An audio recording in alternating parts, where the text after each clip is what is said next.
वासुदेवाय ओम नमो भगवते वासुदेवाय ओम नमो भगवते वासुदेवाय नमः। हरे कृष्ण। जगत श्री गोपाल ओम अज्ञानतिमिरान्धस्य ज्ञानाञ्जनशलाकया चक्षुरुन्मिलितं येन तस्मै श्रीगुरुवे नमः। श्रीचैतन्यमनोहाभीष्टं स्थापितं येन भूतले स्वयं रूपा कदा मह्यं ददाति स्वपदान्तिकम्। वन्देऽहं श्रीगुरुश्रीयुक्तपदकमलं श्रीगुरुवैष्णवांश्च श्रीरूपं साग्रजातं सहगणरघुनाथविन्दं तं सञ्जीवं सान्द्वैतं स्वादिधूतं परिजनसहितं कृष्णचैतन्यदेवं श्रीराधाकृष्णपादान् सहगणललिता श्रीविशाखावन्तश्च हे कृष्ण करुणा सिंधु दीनबंधो जगत्पते गोपेश गोपिका कांत राधा कांत नमस्तुते। तप्त कांचन गौरांगे राधे वृंदावनेश्वरी वृषभानुसुते देवी प्रणमामि हरे प्रिये। वाञ्छाकल्पतरुभ्यश्च कृपा सिन्धुभ्येव च पतितानां पावनेभ्यो वैष्णवेभ्यो नमो नमः।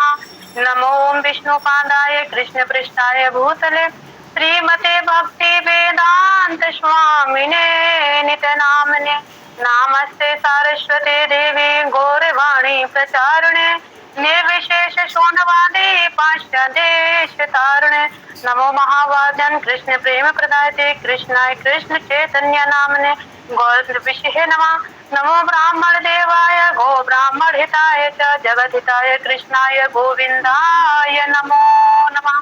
जय श्री कृष्ण चैतन्य प्रभु नित्यानंद श्री अद्वैत गदाधर शिवासादि गौर भक्त वृंद। हरे कृष्णा कृष्णा कृष्णा हरे हरे हरे राम राम राम हरे हरे। जगत गुरु श्री प्रभुपाद की जय। हरे कृष्णा प्रभु जी। दर्शनापराध भी करने हैं प्रभु जी।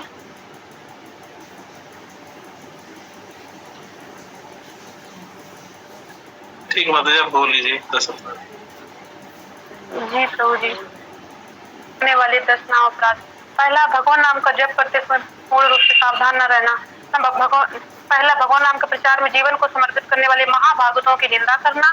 दूसरा, शिव ब्रह्मा आदि देवों के नाम के समान स्वतंत्र समझना। तीसरा, गुरु की अवज्ञा करना अथवा उन्हें साधारण मनुष्य समझना। तीसरा, चौथा, वैदिक शास्त्रों अथवा प्रमाणों का खंडन करना। पांचवा, हरे कृष्ण महामंत्र की जप की महिमा काल्पनिक समझना। छठवां, पवित्र भगवान नामर्थ का आरोप करना। सातवां, नाम के बल पर पाप करना। आठवां, हरे कृष्ण महामंत्र के जप की महिमा को वेदों में वर्णित एक शुभ सकाम कर्मकांड के समान समझना। नौवां, श्रद्धालु कृष्ण नाम की महिमा का उपदेश करना।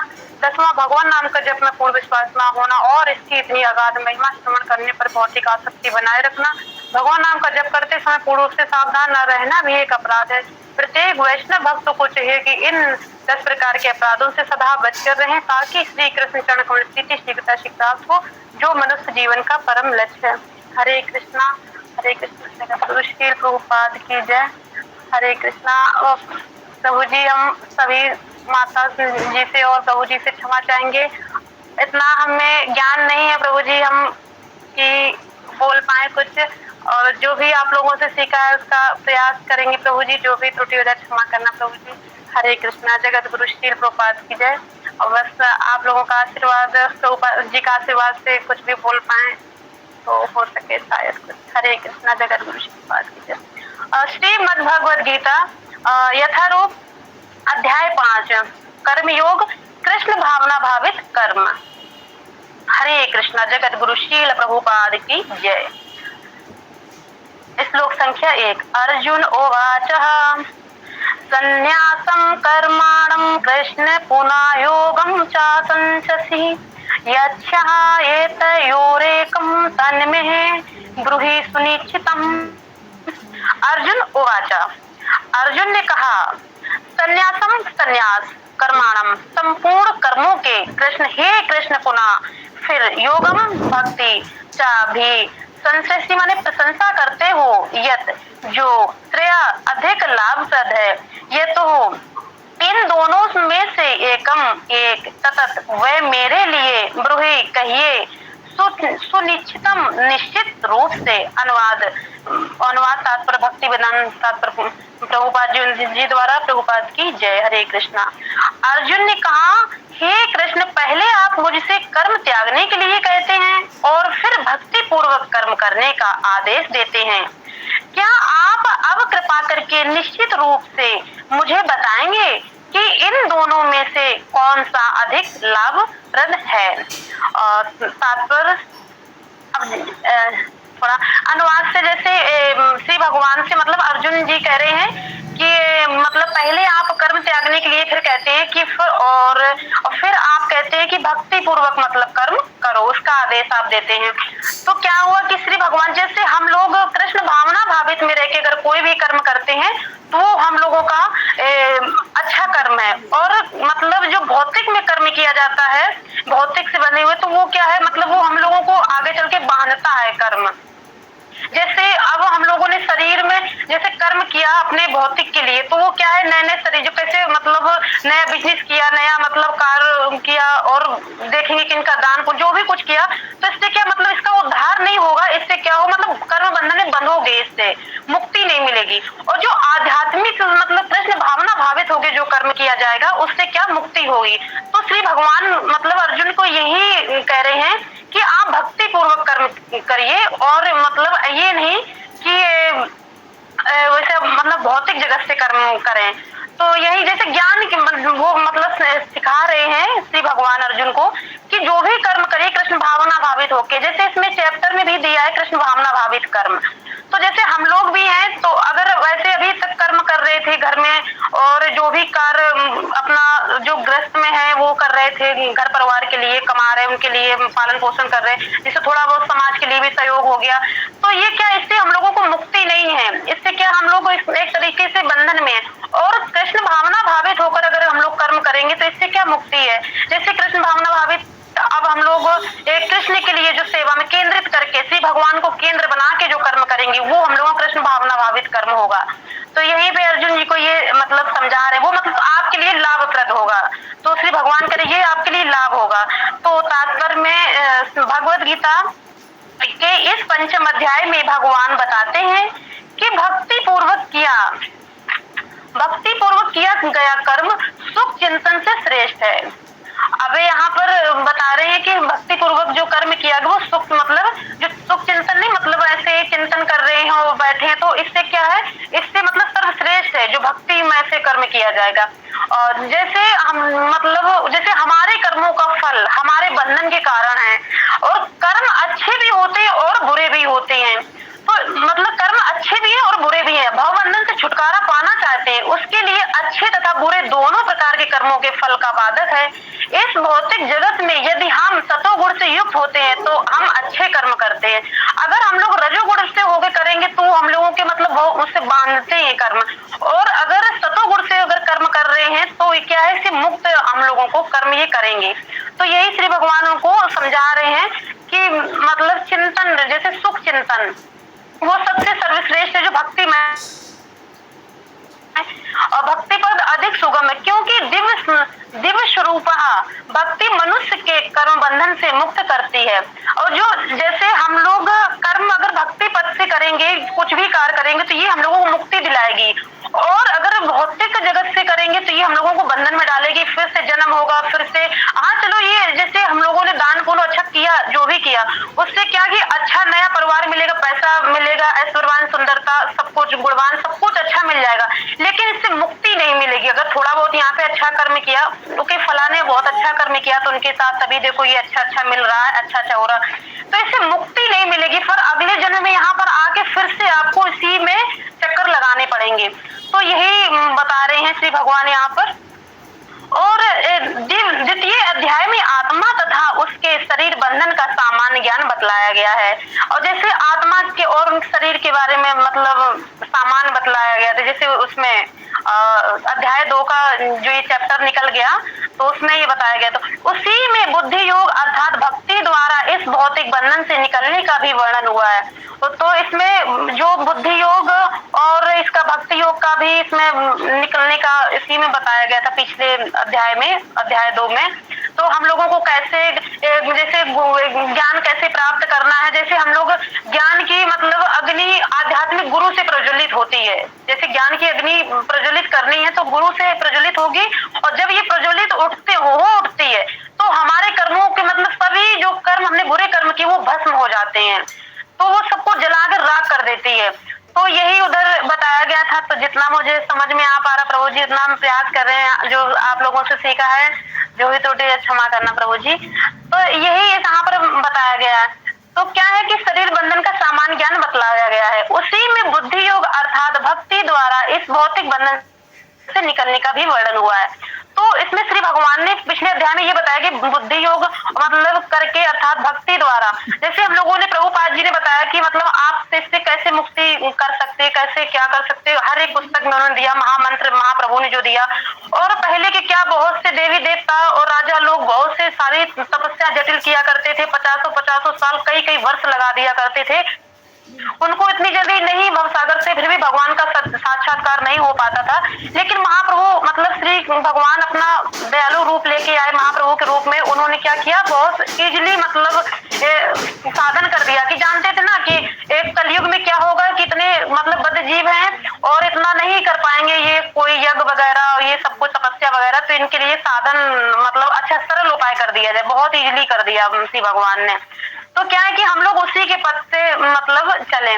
तो क्या हुआ कि एक इस जगह छोटी सी कथा बोलना चाहेंगे प्रभु जी। जैसे एक गुरुजन थे और एक शिकारी था। तो शिकारी कुछ चिड़ियों को कैद करके मतलब लेके जा रहे थे। तो क्या हुआ, जो गुरु थे ना, तो उन्होंने पूछा, वो गुरु थोड़े दयालु बहुत होते, कृपालु होते, तो उन्होंने कहा ये आप कहाँ लेके जा रहे हैं? तो उन्होंने कहा कि ये तो मेरा धंधा है और हम इनको बेचेंगे जाके मार्केट में। तो गुरु ने ये कहा कि आप ऐसा करिए कि आप इनको मुझे दे दीजिए, इसका मूल्य बता दीजिए, आप कितना इसका क्या मूल्य है। तो उन्होंने कहा कि आप इसका मूल्य जो मतलब देना चाहेंगे मैं वो स्वीकार कर लूंगा, शिकारी ने बोला। तो गुरु महाराज ने क्या किया, वो मतलब चिड़ियों को ले लिया, उनसे खरीद लिया और उनको क्या किया, फिर उन्हें लेके फिर बिठाया। फिर उन्हें ये कहा कि मैं अब आपको मुक्त कर दूंगा, पर एक मैं आपको मंत्र दूंगा, उससे आप क्या होगा, कभी आप जाल में फंसेंगी नहीं। तो चिड़िया बोली कि ये तो सबसे सर्वश्रेष्ठ रहेगा, अगर गुरु महाराज हमें कोई मंत्र दे देंगे और मतलब शिकारी जाल अगर बिछाएगा भी तो मैं कभी फंसेंगी नहीं इसमें। तो क्या हुआ, तो मतलब गुरु महाराज ने ये कहा कि शिकारी आएगा, जाल बिछाएगा, दाना डालेगा, फंसना मत। तो ये गुरु महाराज ने कई बार रिपीट किया कि शिकारी आएगा, दाना डालेगा, फंसना मत और जाल बिछाएगा। तो चिड़िया मतलब ये रिपीट करने लगी। तो फिर क्या हुआ, गुरु महाराज ने उनको मुक्त कर दिया। जब गुरु महाराज ने उनको मुक्त कर दिया, फिर क्या हुआ, शिकारी जैसे ही एंटर हुआ जंगल में, तो वो चिड़िया मतलब यही गाने लगी जो श्री भगवान ने मतलब गुरु महाराज ने उनको सिखाया था, मंत्र दिया था कि शिकारी आएगा, जाल बिछाएगा, दाना डालेगा। मतलब वो इतना बोल पाई, और वो जो फंसना मत, ये क्या हुआ, वो भूल गई कि फंसना मत। अब शिकारी ये बोला कि मतलब उसके मन में ये डाउट हुआ कि ये कैसे जान गई कि शिकारी आ गया है, क्या हुआ, मतलब किसने इनको मतलब दे दिया संकेत। तो चिड़िया मतलब उसमें फंसी तो नहीं फिलहाल में। तो ये हम लोगों के लिए है कि जैसे अपने प्रभुपाद जी हैं और ये माया से हम लोगों से मतलब प्रभुपाद जी लड़के खरीदा है, मूल्य दे के अपना मतलब तपस्या दी है, इतना पूरा जीवन काल लगा दिया, हम लोगों को खरीदने में लगा दिया है। तो प्रभुपाद जी ने हम लोगों से माया से जैसे खरीद के रखा है, फिर भी हम लोगों को सिखा रहे हैं, बार बार गुरु महाराज ज्ञान दे रहे हैं कि हरे कृष्ण महामंत्र कभी मत भूलना और यही आपको मुक्ति दिला सकता है। और माया क्या नए नए षड्यंत्र कर नए नए जाल बिछाती रहती है और नए नए मतलब कार्यकलाप दिखाती रहती, लोभायमान करती है कि कैसे भी करके आप मेरे जाल में फंसिए। फिर भी क्या हम लोग अगर गुरु की शरणागति बनी रहती, अगर गुरु महाराज का वो मंत्र याद आ जाता है, तो हम लोग इस भौतिक के जो माया रूपी है ना जाल, उसमें हम लोग बच जाते हैं, मतलब कम प्रयास होता है फंसने का।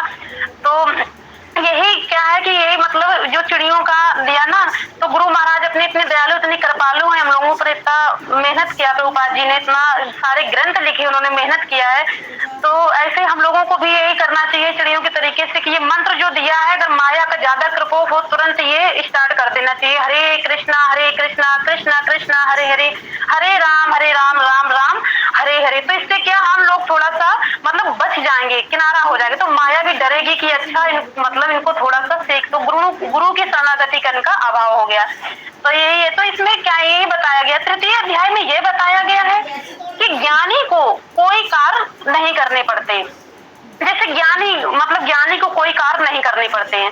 जैसे ज्ञानी तो जैसे अपने गुरु महाराज का क्या कार्य तो करने पड़ते, जैसे जो भगवान का शरणागति ले तो उतना कार्य शायद नहीं करने पड़ते होंगे। जैसे भौतिक जगत में आदमी सारा दिन सुबह से उठता है, सारा दिन पैसे के लिए, कमाई के लिए भागता रहता।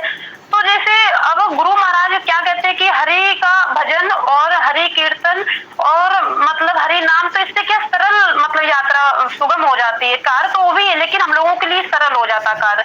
तो चतुर्थ अध्याय में भगवान ने अर्जुन को बताया है कि सारे यज्ञों का पारिवासन ज्ञान में होता है। तो जैसे ज्ञान बहुत जरूरी है कि ज्ञान हम लोगों को ये होना चाहिए ना कि हम लोगों का जन्म क्यों हुआ है, किस लिए हम इस धराधाम पे आए हैं, क्या मतलब इस जीवन का मतलब इस ज्ञान का क्या महत्व है। तो ज्ञान सर्वोत्तम ज्ञान है। और ज्ञान, क्योंकि ये बद्ध जीवन अज्ञान के कारण है। यज्ञ तप योग तथा दार्शनिक विवेचना का उद्देश्य ज्ञान जर्जन है। दिव्य ज्ञान की 3 अवस्थाएं हैं, जैसे जिसने भगवान के निराकार पक्ष का साक्षात्कार ब्रह्म साक्षात्कार, अपने हृदय तथा प्रत्येक परमाणु के भीतर स्थित अंतर्यामी परमात्मा को साक्षात्कार, परमात्मा साक्षात्कार तथा पूर्ण पुरुषोत्तम भगवान का साक्षात्कार किया जाता है। किंतु ज्ञान अर्जन की सबसे पहली सीढ़ी ये जानना है कि मैं ये शरीर नहीं हूँ। मतलब हम लोगों को ये जानना चाहिए कि हम लोग ये शरीर नहीं है, मैं आत्मा हूँ और मेरे जीवन का लक्ष्य है कि जैसे हम लोगों का मतलब शरीर करते हैं कि मतलब जो भी कार्य अगर भौतिक जगत में जितने भी हैं तो सब लोग शरीर के लिए ही कार्य कर रहे हैं, आत्मा के लिए नहीं कार्य करते हैं। जैसे प्रभु जी मेरे कथा सुनाया करते थे हम लोगों को क्लास में कि एक तोता होता है और इस पिंजरे में फंसा होता है। तो क्या करते, जैसे लोहे का पिंजरा है तो वो जो मतलब जो पालने वाला हो तो वो कहते कि ये इसमें खुश नहीं है, उसके लिए क्या करेगा, चांदी का पिंजरा लेगा, उसमें भी मतलब उसको खाना दाना नहीं कुछ दे रहे हैं और क्या कर रहे हैं, सिर्फ पिंजरे चेंज किए जा रहे हैं, सोने के लिए आए, उसका लिए फला ले आए। फिर क्या हुआ, वो फिर भी नहीं प्रसन्न है, वो तोता जो है, तोता फिर भी वो निराश बैठा है। तो वो मतलब ये कह रहा है कि मतलब जो मैं भूखा बैठा हूँ मेरे लिए वो चिंतन नहीं है। जैसे हम ही लोगों का ये शरीर है, हम लोग बीमार होते इसी के ऊपर मलहम पट्टी यही दवा दारू मतलब इसी के ऊपर सब यूज करते हैं। जो अंदर आत्मा बैठी है मतलब तोता निराश बैठा हुआ है, वो किससे प्रसन्न होता है। अभी जैसे 1 घंटे हम लोग इस पे चर्चा कर रहे हैं, श्री भगवान का मतलब वर्णन हो रहा है और भक्तों का संग मिल रहा है, तो क्या आत्मा बहुत प्रफुल्लित हो रही, बहुत प्रसन्न हो रही है कि हमें मतलब पोषक मिल रहा है। इससे क्या आत्मा का पोषक हो रहा है। और जैसे हम लोग ये खाना खाते हैं प्रसाद में मतलब पा रहे हैं प्रसाद, तो इससे शरीर का पोषण हो रहा है। आत्मा का पोषण श्री भगवान के जो प्रभुपाद जी के ग्रंथ हैं, श्री भगवान के चर्चा, उनकी लीला, उनकी कथाएं, उनसे उसका आत्मा का वो पोषण है। तो यही मतलब समझ में आ रहा है प्रभु जी, तो भगवान से छुटकारा पाना है। मतलब कि क्या ये मतलब जो ज्ञानवान है वो मूर्ख नहीं, वही श्री कृष्ण की शरण में जाते हैं और यही ज्ञान की चरम अवस्था है। इसी प्रकार मतलब जो ज्ञान जान पाते हैं, जो मूर्ख होते वो नहीं श्री कृष्ण की शरण स्वीकार करते हैं, और जो मतलब समझ जाते हैं ज्ञान अपना, तो वो क्या होते हैं, श्री भगवान का शरणागति हो जाते हैं और श्री भगवान का मतलब अपने को भगवान स्वीकार करके आत्मा रूप में कार्य करने लगते हैं। जैसे प्रभुपाद जी ने सबके आत्मा के लिए पोषक के लिए किया। बहुत से लोग कहते हैं कि अस्पताल बनाने चाहिए, इतने इस्कॉन टेम्पल क्यों है और मंदिरों का क्या कार्य है। तो भगवान ने ये कहा कि आपने शरीर के ट्रीटमेंट करने के लिए इतने सारे औषधालय खोल रखे, इतने अस्पताल हाई फाई मतलब तरीके से, जो आत्मा का मतलब ट्रीटमेंट होगा उसके लिए क्या है। तो प्रभुपाद जी ने क्या किया, आत्मा के लिए अस्पताल खोले हैं जगह जगह कि आत्मा का इलाज करिए। तो शरीर के लिए प्रभुपाद जी ने नहीं किया, जो मतलब मुक्ति दिलाए आत्मा उसके लिए अस्पताल खोले प्रभुपाद जी ने। तो प्रभुपाद जी ने सबसे सर्वश्रेष्ठ मतलब कार्य किया है। तो यही समझ में आ रहा है प्रभु जी, मुझे तो क्या करें, हमें थोड़ा सा बोलना भी नहीं ठीक सारा, क्षमा चाहेंगे प्रभु जी। तो हरे कृष्णा। और जैसे हाँ, भगवान ने अर्जुन को सलाह दी कि वह पूर्ण ज्ञान से युक्त होकर उठ करके युद्ध करे। जैसे अर्जुन जैसे घबरा रहे थे ना, शरणागति तो उन्होंने उसमें ले ली थी अध्याय 2 में, कार्पण्य दोषों वाले में, इस श्लोका में जो कहते मैं अब आपका शिष्य हूँ और आपके शरणागत हूँ, आप मुझे उपदेश दीजिए, मेरे लिए जो श्रेष्ठ करो उसे आप मतलब सुनिश्चित कीजिए।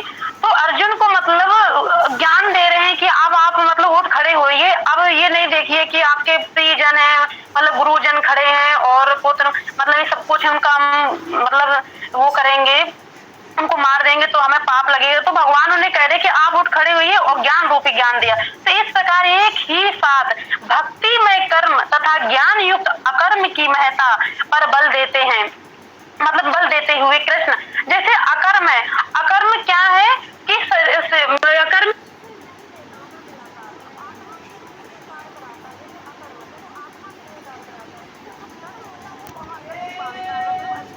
कर लोगे, फिर उसी में चक्र लगाते। जो अकर्म है, अकर्म क्या वो शरीर नहीं दिलाएगा, वो तुम्हें मुक्ति दिलाएगा। तो यही यहाँ पर श्री भगवान अर्जुन को मतलब ज्ञान दे रहे थे कि आप बल देते। कृष्ण ने अर्जुन के संकल्प को भ्रमित कर दिया, और संकल्प जैसे भ्रमित इसलिए किया कि उनका संकल्प कुछ था कि हम युद्ध नहीं करेंगे, हम नहीं, हमें कुछ चाहिए जायदाद, हम सीधा जंगल में जाके अपना तपस्या कर लेंगे जाके हम वही, तो उनका ये संकल्प था। तो पर श्री भगवान तो भगवान उनको तो लीला करनी थी, तो उन्होंने क्या भ्रमित कर दिया अर्जुन को। तो अर्जुन ये समझते कि ज्ञान में संन्यास का अर्थ है इंद्रिय कार्यों के रूप में समस्त प्रकार के कार्यकलापों का परित्याग। तो क्या है कि जैसे इंद्रियों का परित्याग मतलब ज्ञान में संन्यास का अर्थ, तो संन्यास का अर्थ ये नहीं होता है कि मतलब पूरा सब घर बार छोड़ के और इंद्रियों को मतलब वो करके मतलब छोड़ के घर परिवार छोड़ दो और सीधा निकल जाओ कहीं मतलब बैठ जाओ पर्वत पे। तो ये एक तरीके से संन्यास नहीं, संन्यास सबसे सर्वश्रेष्ठ है कि घर में रह के और गृहस्थ में रह के और श्री भगवान का पूरा इंद्रियों को श्री भगवान को समर्पण कर देना है।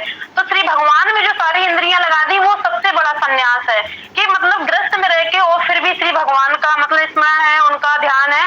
तो प्रभुपाद जी ने तो हम लोगों को यही सिखाया है कि मतलब ऐसा नहीं कि उठाओ झोली और सीधा निकल लो हरिद्वार, वहीं पे घर परिवार छोड़ो सीधा निकल लो, तो ऐसा नहीं है। सबसे बड़ा संन्यास यही है कि इंद्रियों को, जो इंद्रियां हैं उसको समस्त कार्यकलापों सिर्फ भगवान के उसमें समर्पित कर देनी चाहिए। तो किंतु यदि भक्ति योग में कोई कर्म करता है तो फिर कर्म का किस तरह त्याग हुआ। जैसे कोई भक्ति योग मतलब कर्म करता तो उसका त्याग कैसे हुआ, तो उसका त्याग नहीं होगा क्योंकि कि वो भक्ति योग कर्म कर रहा है ना। जो भौतिक योग कर्म करता है तो उसका क्या, तो उसका तो वो अपने लाभ प्रद के लिए कर रहा है, और जो भगवान के लिए कार्य कर रहा है तो वो तो भक्ति योग है ना, तो भक्ति मतलब उससे कर्म कर रहा है। और दूसरे शब्दों में वे ये सोचते हैं कि ज्ञान में संन्यास को सभी प्रकार के कार्यों से मुक्त होना चाहिए। अब जैसे ज्ञान में संन्यास से मतलब सभी प्रकार से मुक्त हो, और जैसे ज्ञान मुक्त क्या कि अब हम लोगों को जैसे मतलब शिक्षा मिल रही है और प्रभुपाद जी के द्वारा उनके ग्रंथों के द्वारा कि मतलब हम लोगों के लिए क्या सही है क्या गलत है, तो उसी हिसाब से ज्ञान में मतलब सीखना चाहिए। और प्रभुपाद जी के आदेश है और गुरुजन के जो आदेश हैं, वरिष्ठ वैष्णव के आदेश, उन्हीं के मतलब अनुसार उन्हीं को फॉलो करके चलना चाहिए। तो कि ज्ञान के साथ किया गया कर्म बंधनकारी न होने के कारण अकर्म के ही तुल्य है। अतएव वे पूछते हैं कि वे सब प्रकार से कर्म त्याग दें या पूर्ण ज्ञान से युक्त होकर कर्म करें। तो वो अर्जुन जी श्री भगवान से ये पूछ रहे हैं कि मतलब मैं जो वे सब प्रकार से जो कर्म कर रहे हैं वो सब त्याग कर पूर्ण ज्ञान से युक्त होकर कर्म करें। तो पूर्ण ज्ञान तो यही मतलब श्री भगवान के ज्ञान पहले होना चाहिए फिर कर्म करो। कि कैसा कर्म करने के लिए, तो एक तरीके से देखो जो मनुष्य है वो भी जानवर के ही तुल्य है, क्योंकि वो भगवान को नहीं समझ रहे, वो सारा दिन बस धन अर्जित करके। पहले क्या होता था कि जैसे पहले के जमाने में लोग क्या लॉकर नहीं हुआ करते थे, सोना चांदी बहुत सारा ढेर सारा माया कमा के और दीवारों के अंदर गाड़ देते थे, जो मिट्टी की दीवारें हुआ करती थी, और फिर क्या वो मतलब कमा उसी में गाड़ गए, फिर वो अपना शरीर छोड़ गए। फिर जो जमीन खरीदते थे उनके यहाँ सोना निकला के देखो मेरे यहाँ माया निकला। तुमने क्या किया, सारा जिंदगी कमा के सिर्फ उसी को अर्जित किया। अब क्या है कि बैंकों में भर भर के हम लोग जमा करते और किसी दिन शरीर छोड़ जाएगा, यूज कौन करेगा, जो सब यहाँ पर रहेंगे जिनको हाथ लगेगा वही। तो इससे अच्छा है कि अपना भी मतलब थोड़ा बहुत देखो और श्री भगवान को जो समर्पित करो, जो वो दे रहे हैं माया ये श्री भगवान से ही मिल रही है, उन्हीं की कृपा से मिल रही है। तो हमें श्री भगवान को अर्पण करें, उनका अर्च विग्रह सेवा है, कई सेवाएं हैं, और जो भी कुछ कार्य करें इतना भी ना अर्जित करें कि उसी में फंस के ही रह जाएं माया में और भगवान ना कभी याद आए। और अंत समय में अगर जैसे हम लोगों का शरीर छूटता है तो जो घर परिवार के लिए हम माया अर्जित करके जाते हैं ना, तो शमशान घाट में वो भी पीछे मुड़ के नहीं देखते, सीधा मतलब बैक होके निकल आते हैं। और हम लोग क्या करते हैं, तब भी भगवान वहां पर खड़े होते हैं कि आप परेशान मत हो बच्चा, मैं आपके खड़ा हूँ साथ। तो वहां पर सिर्फ भगवान ही खड़े होते हैं, बाद बाकी जो परिवारजन होते हैं, प्रियजन होते हैं, सभी बाहर तुरंत। शरीर छूटता नहीं है कि बाहर रखो। क्या होती है उसकी मतलब जो शरीर को, अभी जैसे मेरा नाम लक्ष्मी, अगर मेरा शरीर छूट जाए तो मुझे मिट्टी बोला जाएगा,